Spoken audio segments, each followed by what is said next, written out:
Hello. NTC EDU के online platform पर आपका स्वागत है। हम एटॉमिक स्ट्रक्चर में बोर मॉडल पढ़ रहे थे और बोर मॉडल में उसकी पोस्टुलेट के बाद में जो रेडियस थी वो हम कैलकुलेट कर चुके थे कि उसकी रेडियस क्या होगी। हम आगे देखते हैं। तो पहले उसकी पोस्टुलेट में क्या क्या था वो यूज़ में आज जो आएगा वो वापस देख लेते हैं।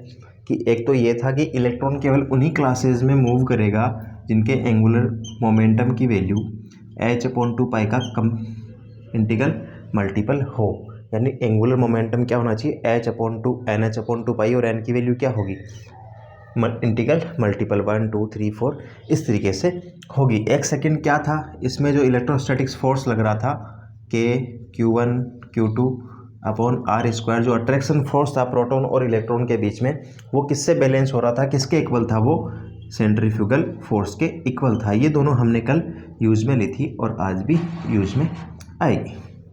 इससे पिछली क्लास में हमने क्या देखा था, इनका यूज़ करके बोर मॉडल का हमने रेडियस कैलकुलेट कर ली थी। तो सबसे पहले तो जो रेडियस कैलकुलेट करी थी वो कैसे करी थी वो एक बार दोबारा देखते हैं, क्योंकि आज हम जो करने जा रहे हैं, पढ़ने जा रहे हैं, वो वापस यूज़ में आएगा। तो सबसे पहले हमने क्या किया था, यहाँ से v की वैल्यू कैलकुलेट की थी। v की वैल्यू क्या थी, v इज इक्वल टू, यहाँ से अगर फर्स्ट से हम बात करें तो v की वैल्यू क्या बनेगी, v is equal to NH/2 mr। ये हमारे पास v की वैल्यू बनेगी। तो v की वैल्यू को हम क्या करेंगे, जो हमारे पास सेकंड था Q1 और Q2 क्या हो जाएगा, हमारे पास जो इलेक्ट्रोस्टैटिक्स फोर्स लगेगा वो क्या होगा, kZe²/r² is equal to mv²/r। अब हमारे पास यहाँ पर क्या है, v है, तो v की जगह हम क्या कर देंगे, ये वाली वैल्यू पुट कर देंगे जो हमने निकाली है NH/2 mr। ये वाली वैल्यू पुट करते हैं तो हमारे पास क्या मिलेगा, kZe²/r² is equal to m/r, और ये v स्क्वायर क्या हो जाएगा हमारे पास, NH/2 mr इसका स्क्वायर। ये हमारे पास वैल्यू मिलेगी। इसको जैसे ही हम सोल्व करेंगे तो हमारे पास r इक्वल टू क्या मिल जाएगा, r इक्वल टू क्या मिलेगा, ये पहले r इक्वल टू नहीं करके थोड़ा सा सोल्व और कर लेते हैं इसको। तो हमारे पास मिलेगा kZe²/r², और इसके बाद में नेक्स्ट क्या होगा हमारे पास, यहाँ पर m अकेला है, n²h² is equal to m n²h²/4π² m² and r³ ये हमारे पास मिलेगा। एक r ऑलरेडी था और दो हमारे को पावर 2 जो है r² की स्क्वायर से मिल गई। इसको जैसे ही हम कैलकुलेट करेंगे तो हमारे पास r इक्वल टू क्या मिलेगा, ये एक पावर m की कम हो जाएगी तो ऊपर तो बनेगा n²h², नीचे क्या बनेगा हमारे पास 4π²। एक m की पावर कम होगी, ऊपर भी है तो ये कैंसिल हो गया, तो यहाँ पर बचा m। r² तो है ही नहीं, इससे r³ था, तो ये r³ है, इससे ये कैंसिल हो जाएगा तो r यहाँ पर आ चुका है। और उसके बाद में क्या बनेगा, kZe²। हमने देखा था कि h कांस्टेंट है, प्लांक कांस्टेंट है, पाई भी कांस्टेंट है, 3.14 m mass of electron, k 9 × 10⁹ coulomb constant, z atomic number, e charge of electron. तो हमने जैसे ही रेडियस निकलती है हमारे ये यूज में आएगा आज, r is equal to n²h²/4π² mkZe²। जैसे ही हम एनर्जी कैलकुलेट करेंगे तो जो यूज में आएगा वो हम लिख लेंगे, क्या आएगा, r is equal to n²h²/4π² mkZe²। ये हमारे आज यूज में आएगा जैसे ही हम नेक्स्ट डेरिवेशन करेंगे एनर्जी ऑफ एटम कि एटम, जैसे मान लो हाइड्रोजन एटम है, हमारे पास z और n की वैल्यू दी। z मीन्स एटॉमिक नंबर या फिर नंबर ऑफ प्रोटॉन, और n मीन्स कौन से सेल में, कौन से ऑर्बिट में वो मूव कर रहा है, वो क्या हो जाएगा, नंबर ऑफ सेल, n की वैल्यू। तो इसके बाद में हम क्या करेंगे, energy of an atom. Energy कैसे निकालेंगे, अब टोटल एनर्जी कैसे होगी, अगर एनर्जी की बात करें तो एनर्जी तो सम ही होगी। तो यहाँ पर एनर्जी क्या क्या होगी, एनर्जी ऑफ एनर्जी, तो एनर्जी किस किस का सम होगी, यहाँ पर potential energy and kinetic energy होगी। जो टोटल एनर्जी होगी वो किसका सम होगी, पोटेंशियल एनर्जी यानी टोटल एनर्जी, इसको हम ई से रिप्रेजेंट कर देते हैं, वो किस किस का सम होगी, kinetic energy plus potential energy, इन दोनों का क्या होगी, सम होगी। अगर पोटेंशियल एनर्जी की बात करें तो पोटेंशियल एनर्जी क्या निकलेगी, पोटेंशियल एनर्जी वर्क डन ही होता है। और वर्क कैसे निकालते हैं? Force into displacement. फोर्स क्या होता है? दो चार्ज के बीच में फोर्स क्या होता है? K Q1 Q2 upon R square. Reason proton और इलेक्ट्रॉन के बीच में फोर्स है। तो यहाँ से potential energy is equal to क्या मिलेगा? PE potential energy is equal to integration force into D R. और फोर्स क्या लगेगा हमारे पास? K Z E square upon R square into D R. ये हमारे पास फोर्स मिलेगा। तो यहाँ से ये 1 upon R square D R के रेस्पेक्ट में इंटीग्रेशन होगा तो हमारे पास क्या मिल जाएगा? 1 अपॉन आर। तो हमारे पास पोटेंशियल एनर्जी की जो वैल्यू मिलेगी वो क्या मिलेगी? Minus K Z E square upon R. ये हमारे पास क्या मिलेगी?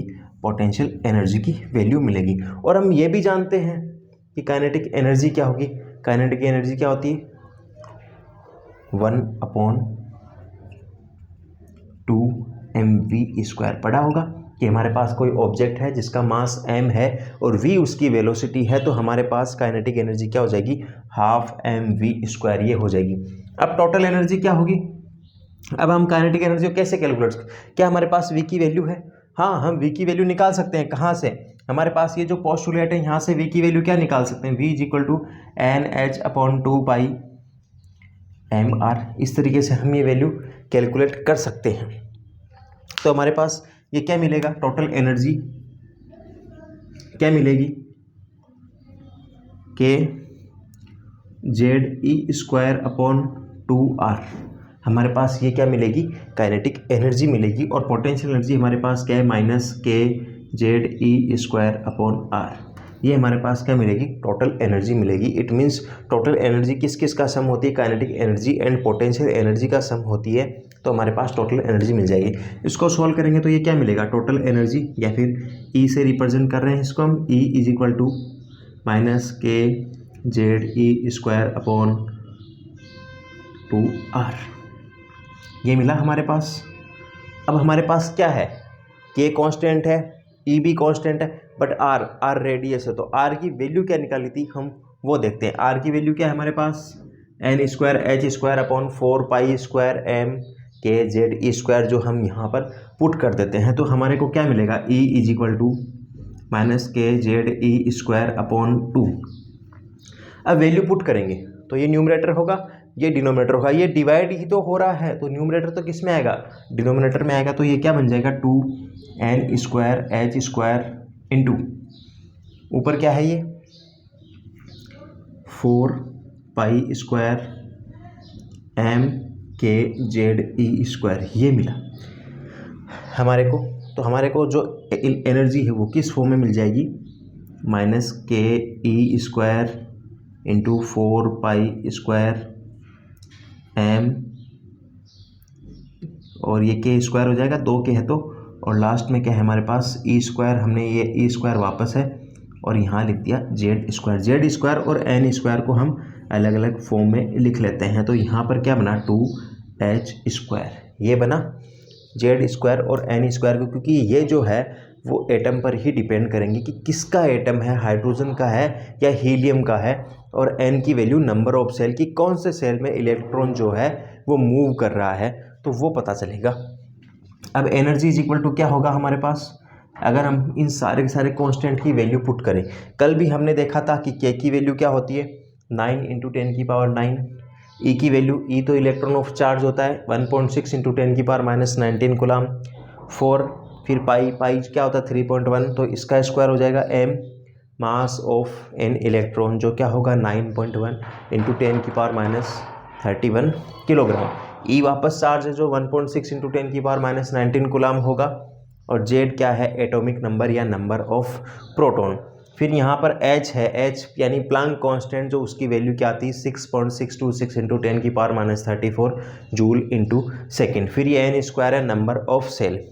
इसमें वैल्यू पुट करके हम जैसे ही इसको सॉल्व करेंगे तो हमारे पास क्या मिलेगा? E is equal to 13.6 into Z square upon N square. ये हमारे पास क्या मिलेगा? एनर्जी मिलेगी। किसी सेल के अंदर इलेक्ट्रॉन मूव कर रहा है तो उसकी एनर्जी क्या होगी, ये हम कैलकुलेट कर सकते हैं। कल हमने एक चीज़ और देखी थी कि रेडियस को हम किस तरीके से कैलकुलेट करते हैं। तो रेडियस का भी फॉर्मूला देखा था हमने, रेडियस का क्या था 0.529 into N square upon Z ये था। और हमारे को एनर्जी का क्या मिला है, अभी एक चीज़ ये ध्यान रखने की, एनर्जी यहाँ पे नेगेटिव आ रही है और एनर्जी की यूनिट क्या होगी इलेक्ट्रॉन वोल्ट पर एटम। यहाँ पर एनर्जी की यूनिट क्या होगी electron volt per atom. Electron volt और जूल में क्या रिलेशन होता है वो देख लो कि 1 electron volt is equal to 1.6 into 10⁻⁻19 joule. ये इनका रिलेशन होता है, दोनों ही एनर्जी की यूनिट है, आप चाहे उसमें कन्वर्ट कर सकते हो। ये किस में आएगा इलेक्ट्रॉन वोल्ट में आएगा। जैसे ही हम 1.6 इंटू 10⁻⁻19 से मल्टीप्लाई कर देंगे तो ये जूल में वैल्यू आ जाएगी। तो आप इंटरचेंज कर सकते हैं, आपको जैसी रिक्वायरमेंट है। फॉर्मूला क्या बना E is equal to 13.6 into Z square upon N square. ये याद रखना इंपॉर्टेंट है, ये एग्जाम में पूछ लिया जाता है डायरेक्ट क्वेश्चन। तो अभी हम इस पे बेस्ट न्यूमेरिकल करेंगे।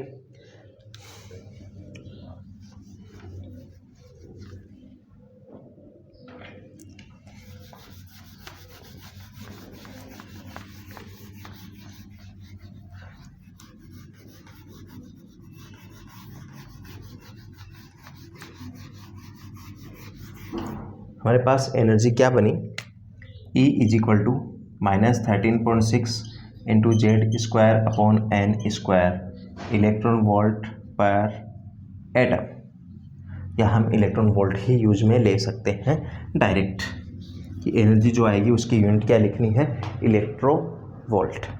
अब इसे आपको एग्जाम्पल एक न्यूमेरिकल करें हम, आपको ये दे दिया कि कोई हाइड्रोजन का एटम है, किसका है हाइड्रोजन का एटम है, हाइड्रोजन एटम, और कौन से सेल में वो मूव कर रहा है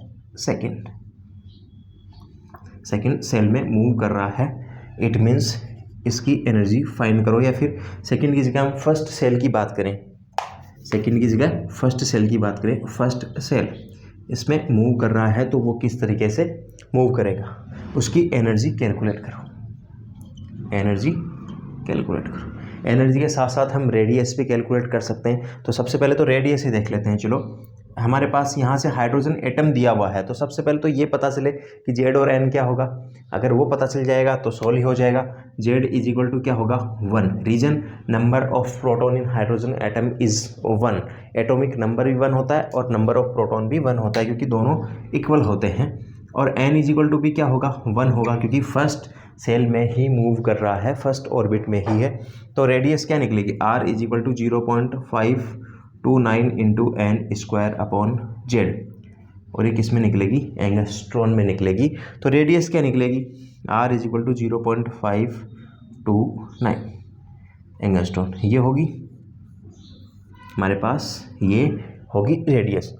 और अगर अब एनर्जी कैलकुलेट करें तो E इज इक्वल टू क्या होगा -13.6 into Z square upon N square electron volt, ये होगी। अब हमारे पास क्या है जेड की वैल्यू भी 1 है और एन की वैल्यू भी 1 है, तो E is equal to -13.6 into 1 square upon 1 square electron volt, तो ये क्या मिलेगा E is equal to -13.6 electron volt. यानी हाइड्रोजन का अगर एटम है और फर्स्ट ऑर्बिट में मूव कर रहा है तो एनर्जी कितनी होगी -13.6 इलेक्ट्रॉन वोल्ट होगी। अब अगर यही सेकंड सेल में मूव कर रहा होता, इसको बोल देते कि यही हाइड्रोजन एटम है और किस में मूव कर रहा है, ये सेकंड सेल में मूव कर रहा है या फिर सेकंड ऑर्बिट में है, तो आप कैसे कैलकुलेट करोगे। हाइड्रोजन एटम है, जेड इक्वल टू 1 और एन इज इक्वल टू इस बार 2 मिल गया हमें, तो हम कैसे कैलकुलेट करेंगे। ई इज इक्वल टू क्या होगा हमारे पास -13.6 into Z square upon N square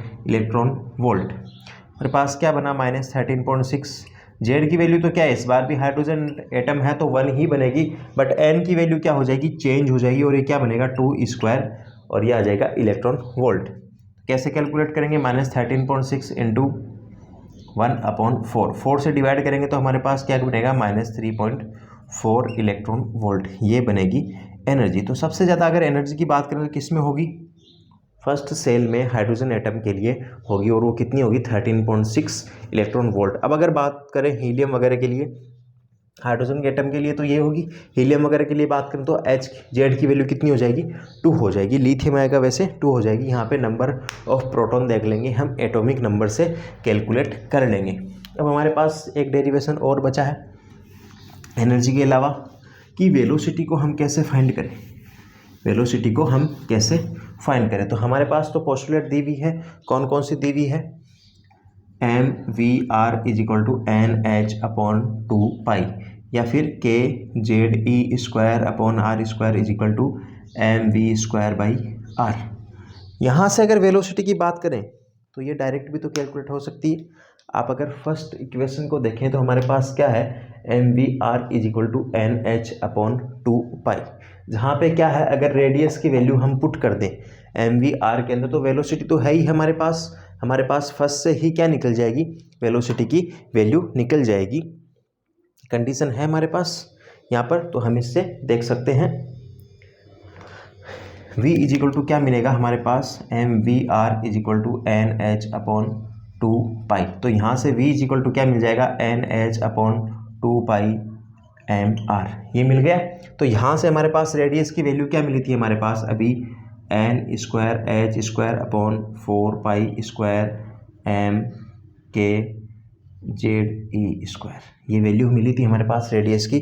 तो हम इसमें पुट कर देते हैं तो क्या मिलेगी, v is equal to N H upon 2 pi M, और r की वैल्यू क्या मिली थी हमारे पास, N square H square upon 4 pi M K Z E square, ये वैल्यू हमारे पास मिली थी। इसको अगर हम सोल्व करेंगे फर्दर तो हमारे पास वेलोसिटी की वैल्यू क्या मिल जाएगी, एक एन से एन कैंसिल हो जाएगा तो ऊपर तो एन बचेगा ही नहीं, क्या बचेगा, ये एच बचा है, उसके बाद में 4 पाई, पाई से पाई कैंसिल तो क्या बचेगा, 2 बचेगा, 2 बाद में एच एम के E square into Z upon ये 2 पाई तो कैंसिल हो चुका हमारे पास क्या बचा, एक m है जो m से m भी बच गया, और उसके बाद में h स्क्वायर और यहाँ बचा है n, ठीक है।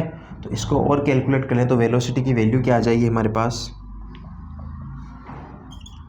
Velocity is equal to 2h m K E square into Z upon ये m कैंसिल हो जाएगा नीचे वाले m से, और एक हमारे पास h की वैल्यू भी है तो एक h भी कैंसिल हो जाएगा। तो हमारे पास ये मिलेगा क्या, 2 के ई स्क्वायर अपॉन h, और यहाँ पर क्या मिला, z इंटू n, ये हमारे पास वेलोसिटी की वैल्यू मिली। अब अगर बात करें हमारे पास क्या है, h भी कांस्टेंट है, एच भी हमारे पास क्या है, कांस्टेंट है। हमारे पास एच की वैल्यू कितनी होगी, प्लांक कांस्टेंट है 6.626 इंटू 10 की पावर -34 जूल इंटू सेकेंड।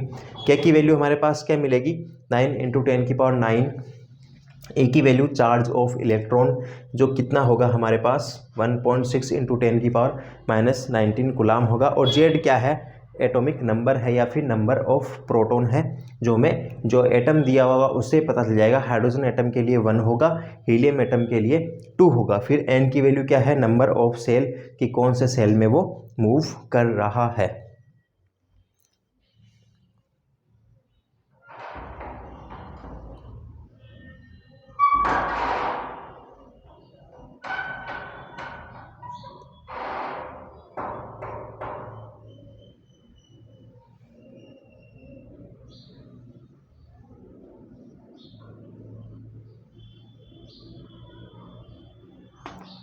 तो हमारे पास वेलोसिटी क्या मिलेगी, यहाँ पर जो वेलोसिटी मिलेगी ये वैल्यू जो है वो हम पुट करेंगे। तो के की वैल्यू कितनी हमारे पास 9 इंटू 10 की power 9, E is equal to 1.6 into 10 की पावर -19 गुलाम, और एच की वैल्यू कितनी है 6.626 इंटू 10 की पावर -34 जूल इंटू सेकेंड। ये सारी वैल्यू रखने के बाद में जब हम कैलकुलेट करेंगे तो वेलोसिटी क्या मिलेगी हमारे पास 2.18 इंटू 10 की power 8 into Z upon N centimetre per second, क्योंकि वेलोसिटी क्या होता है मीटर पर सेकेंड या सेंटीमीटर पर सेकेंड होता है, ये इसकी वेलोसिटी मिलेगी।